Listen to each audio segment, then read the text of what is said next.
হারাম পয়সা দিয়ে মসজিদ তৈরি করেছে, এটা গুনহার কাজ করেছে, যারা করেছে তারা গুনহার কাজ করেছে। কিন্তু এটি হচ্ছে একটা দিক, একটা ভিন্ন বিষয়।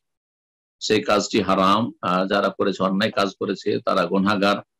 এবং হারাম পয়সা দিয়ে আল্লাহ সান্নিধ্য লাভ হয় না, হারাম পয়সা আল্লাহ রাস্তায় খরচ করলে নেকি হয় না, সেগুলিতে বঞ্চিত হয়েছে। হয়তো যদি তার সৎ নিয়ত থাকে যে আমি হারাম খেয়েছিলাম মুক্ত হওয়ার জন্য করছি, হারাম থেকে মুক্ত হওয়ার জন্য, তো মুক্ত হবে হয়তো।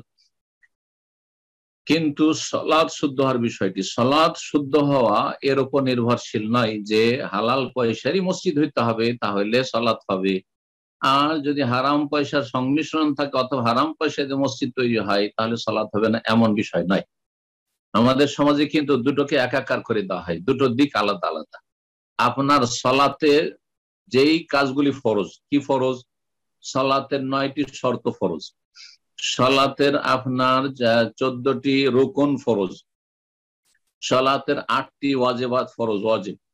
এই যে বললাম এগুলি হচ্ছে আপনার শর্ত, আরকান, ওয়াজিবাত। আর বাকি যতগুলি আছে সুন্নাত, আপনার সুন্নাত মুস্তাহাব কাজ, এগুলি আপনার ঠিক আছে। সলাতের ওয়াক্ত ঠিক আছে আপনার জন্য, যেসব সলাতের জন্য জরুরি বিষয় সেগুলি সব ঠিক আছে, তাহলে আপনার সলাত হয়ে গেছে, আপনার সলাত হয়ে গেছে। সেটা যে কোনো জায়গায় হোক না কেন। নবী সাল্লাল্লাহু আলাইহি ওয়াসাল্লাম বলেছেন আল আরদু কুল্লাহা মসজিদ, আল্লাহর জমিন সবই হচ্ছে মসজিদ, সিজদার জায়গা।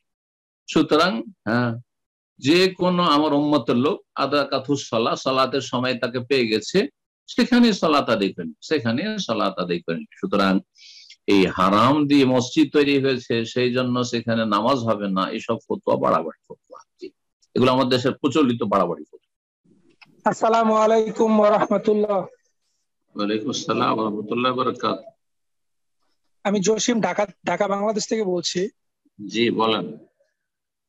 আমার প্রশ্ন হচ্ছে, আমরা সানাতে ওয়াজ্জাহাতু ওয়াজহিয়া লিল্লাযী ফাতারাস সামাওয়াতি ওয়াল আরদা হানিফা ওয়া মা আনা মিনাল মুশরিকিন, আমরা বেশিরভাগ ক্ষেত্রে বাংলাদেশের এরা শুধু এতটুকুই আমরা পড়ি, কিন্তু হাদিসের এর মধ্যে আরো কিছু শব্দ আছে যে ইন্নাস সালাতি ওয়া নুসুকি ওয়া মাহইয়ায়া ওয়া মামাতি লিল্লাহি রাব্বিল আলামিন লা শারীকা লাহু ওয়া বিযালিকা উমিরতু ওয়া আনা মিনাল মুসলিমিন। এইটাও কি সম্পূর্ণটা পড়তে হবে নাকি জাস্ট উত্তর করলেও হবে?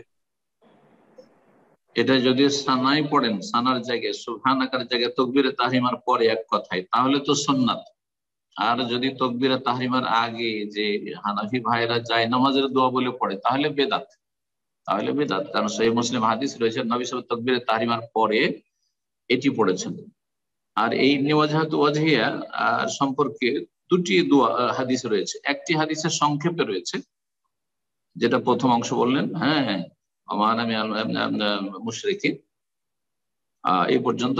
আর একটিতে রয়েছে একবার শেষ পর্যন্ত, ইন্নী ওয়াজহাতু ওয়াজহিয়া লিল্লাযী ফাতারাস সামাওয়াতি ওয়াল আরদা হানিফা ওয়া আনা মিনাল মুশরিকিন লা শারীকা লাহু ওয়া বিযালিকা উমিরতু ওয়া আনা মিনাল মুসলিমিন।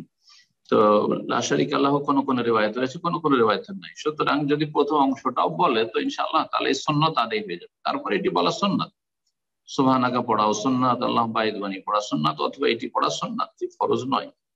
জি, তো প্রথম অংশটা পড়লেও হয়ে যাবে আর পুরোটা পড়লে বেশি ভালো।